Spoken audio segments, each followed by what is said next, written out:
Buenas noches, Juan Ford, muchas gracias por prestarse al diálogo con Radio Revista. Buenas noches, ¿cómo les va? ¿Cómo anda? Muy bien, muy bien.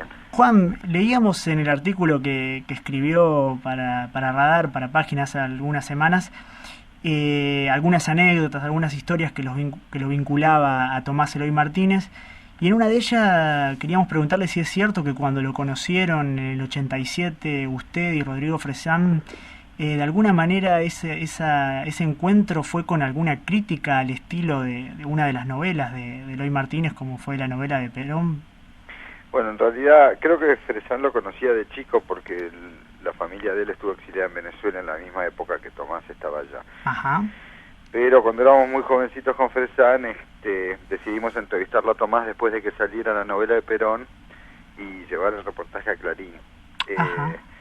Y lo fuimos a entrevistar y con la bestialidad que caracteriza a la juventud, cuando él nos preguntó qué nos parecía la novela de Perón, nosotros le dijimos que la había arruinado con los brochazos de realismo mágico que le puso.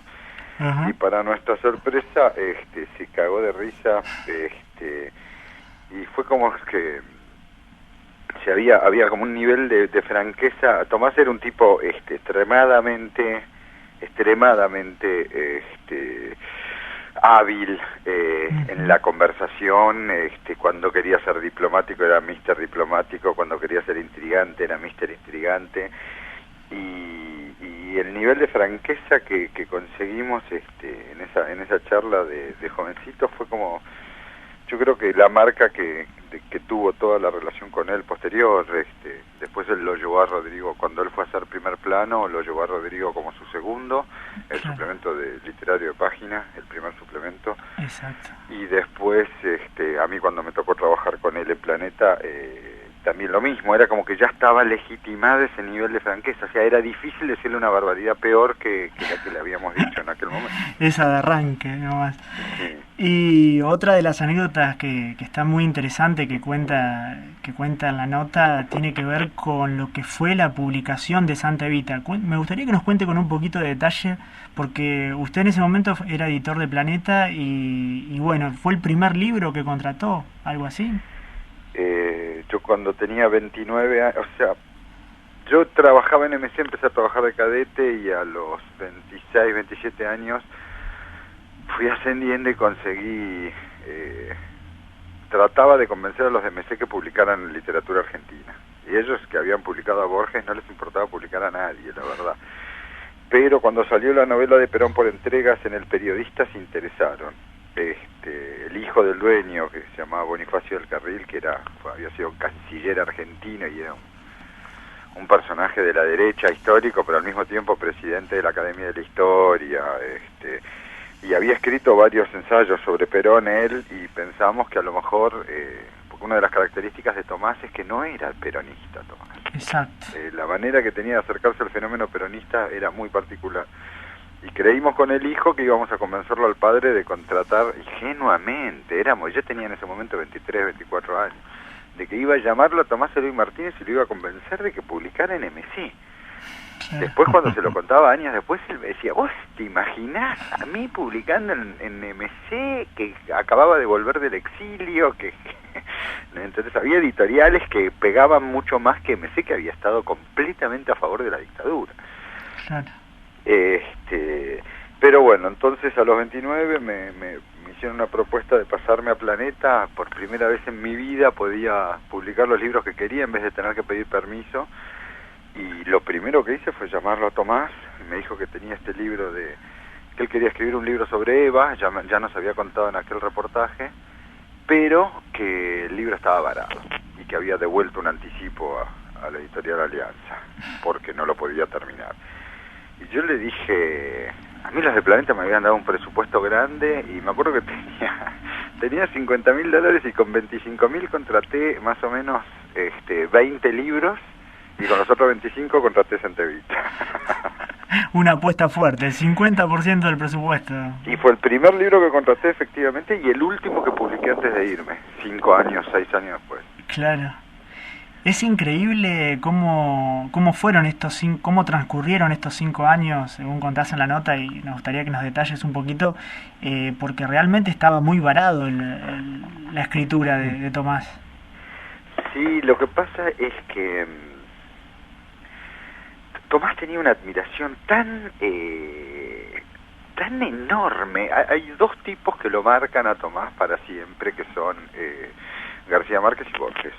Pero él había contribuido a la fama súbita de García Márquez con 100 años de soledad cuando escribió aquella famosa nota de tapa de primera plana, en donde fue el primero en usar la palabra boom, el boom latinoamericano, y encima lo habían traído los de primera plana a García Márquez a la Argentina porque sabía que Sudamericana iba a publicar 100 años de soledad, y García Márquez de pronto pasó de ser un tipo anónimo que caminaba por la calle a ver las señoras que volvían del supermercado. No era el supermercado en ese momento, era el mercado, con la bolsa con las hojas de lechuga asomando y el ejemplar de 100 años de soledad recién comprado. El pibe no lo podía creer, y eso lo montó Tomás.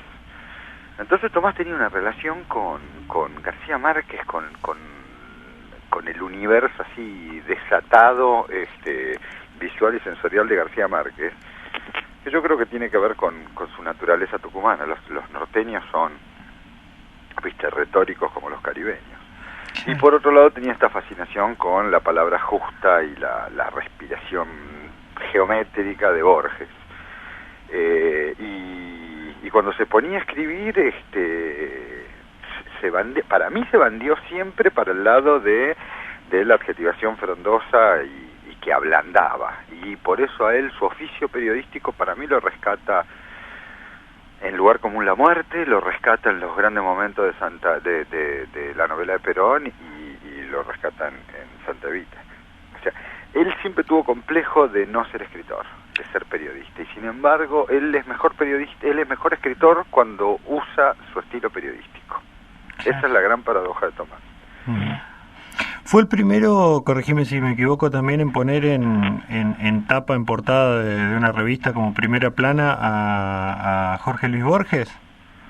Ay, ahí me mataste, pero sí, es probable. La verdad es que Tomás como periodista tenía un olfato. Yo los únicos dos tipos que vi con esa capacidad de pescar algo al vuelo son en su momento Lanata, y en el rubro cultural, bueno, yo no lo vi a Tomás en sus grandes tiempos de primera plana, pero hojeando colecciones viejas de primera plana te caes de culo.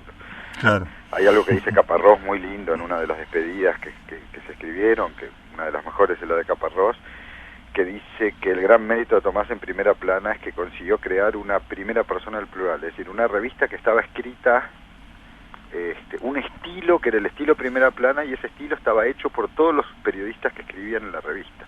Consiguieron que toda la revista sonara homogénea, entonces era como que estuviera escrita por una cofradía de tipos que creían todos en las mismas cosas. Es muy difícil encontrar ese registro en un medio periodístico. Generalmente, si tenés muchas firmas, tenés mucha diversidad y generalmente cacofonía. Solía hablar él de su tiempo en el exilio, porque fueron varios años, ¿no?, los que estuvo afuera, del 75 al 83. ¿Qué solía contar? ¿Cómo recordaba esos años? Bueno, a Tomás lo que más le gustaba, Tomás era un gran mitificador, como lo demuestra su literatura. O sea, Tomás era un bolacero importante. agrandaba bastante, ¿no? No había manera de que contara una cosa. O sea, si vos participabas en un episodio en donde estaba Tomás y después lo escuchabas a él contarlo, decías, este tipo es un descarado, no puede inventar tanto. Y la gran astucia de él es esa combinación entre lo apócrifo y lo verdadero. Pero entonces cuando te contaba anécdotas del exilio, siempre eran de las partes divertidas. Yo creo que corrió la coneja bastante, pero había una linda camada de tipos en Venezuela. Estaba Daniel Divinsky de Ediciones de la Flor, estaba Terraño, estaba Juan Fresán, el padre de Rodrigo, que era el gran diseñador gráfico argentino.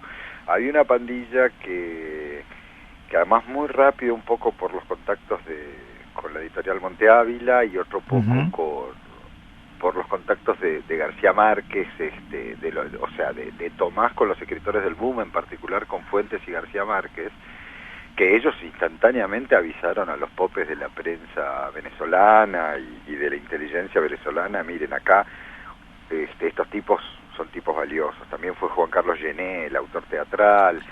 Es más o menos lo mismo que pasó cuando llegaron los republicanos o los exiliados de la guerra a la Argentina. Claro. ¿Viste? Cuando desde Gombrowicz, desde los republicanos españoles hasta Gombrowicz, ¿viste? Se corría la bola: está fulano de tal que está exiliado, y un poco por camaradería político-ideológica y otro poco por admiración al trabajo en sí de todos estos tipos, consiguieron insertarse en el medio. Y Tomás era, yo creo que Tomás era un sobreviviente nato, en donde lo dejaras se las iba a rebuscar para hacer las cosas bien, tenía una capacidad de adaptación. Sí, porque aparte, digo, durante el exilio no se mantuvo quieto, digo, en Venezuela trabajó y bastante, ¿no? E inclusive fue fundador de un diario. Bueno, el gran proyecto, uno de los sueños truncos de Tomás era justamente ese. García Márquez dijo que él quería abrir un diario y que él ponía la plata y el diario se iba a llamar El Otro, iba a ser un diario continental. Imagínate las firmas que podía convocar García Márquez, y el jefe de redacción iba a ser lo que hubiera sido, ¿no? Y la verdad que a Tomás le daba el cuero para dirigir un diario, porque también era un genio de las intrigas palaciegas, ¿viste? Cualquier nabo de nosotros no sabe lidiar con el poder. A mí, personalmente, yo hubiera preferido que Tomás se quedara en Página y que no se hubiera ido a La Nación, y yo creo que en los últimos años Tomás estaba recontra institucional en La Nación, y a mí no me gustaba eso. Yo lo prefiero a Tomás un poquito más progre, la verdad. Pero le saco el sombrero. Yo vengo de ese ambiente y de esa clase y conozco el nivel de hipocresía y cómo te tenés que estar cuidando el culo a cuatro manos cuando hablas con los capangas estilo La Nación. Y Tomás era un maestro. Tomás aprendió de Fuentes, que Fuentes fue el Savonarola de nuestra época. No conozco tipo que sea tan hábil en el manejo con las personas como Fuentes. Y Tomás aprendió mucho de él. Es verdad. ¿Y a vos te tocó como desafío periodístico reformar el suplemento cultural de Página que había ideado y había llevado adelante? No, a mí me cambiaron totalmente la película. Me dijeron, no, queremos una cosa completamente nueva. Y Por lo eso, peor es que digamos, Tomás me recomendó para el laburo. A mí me recomendaron Tomás, Berbisky y Soriano. Soriano se estaba muriendo, Berbisky dijo: yo en cultura no me meto. Una vez que yo acepté el trabajo, me dijo: no, arreglate solo. Y Tomás me dijo: qué bueno que vengas, yo me voy a La Nación. Se fue. Así que, y nada, pero siempre es así. Siempre es así. Cuando te tiran una papa caliente en la mano, son los mejores momentos. A mí, qué sé yo, las grandes leyendas del periodismo, si tuviste relación con uno, si te toca, qué sé yo. A Tomás le había tocado reformar el suplemento después de que el primer suplemento literario o cultural de Página lo hiciera Hellman, ¿entendés? No era una tarea fácil. Y sin embargo el suplemento de Hellman no era especialmente bueno. Mira. Y Tomás, en cuanto empezó a hacer ese suplemento, se fue a vivir a Estados Unidos porque a la mujer le dieron una cátedra en Nueva Jersey y dijo: yo lo voy a hacer desde Estados Unidos al suplemento. Y en esa época no había email. Sí, no había que llamarlo por teléfono a Tomás de la oficina. Era muy gracioso. Los de acá lo querían matar. Los pibitos que dejó en primer plano, toda la pandilla de Fresán, Esquivada, Charlie Feiling, Miguel Russo, Marcos Mayer, no sabían qué hacer. Tomás lo llamaban, lo buscaban lunes, martes y miércoles, y el miércoles Tomás le decía: bueno, esta es la grilla, pongan tal cosa, pongan tal otra. Pero cada tanto les mandaba, no sé, un reportaje con Allen Ginsberg, ¿entendés? O un texto inédito de Oster, de Paul Oster. Sí, sacaba conejos de la galera, como se titula tu nota.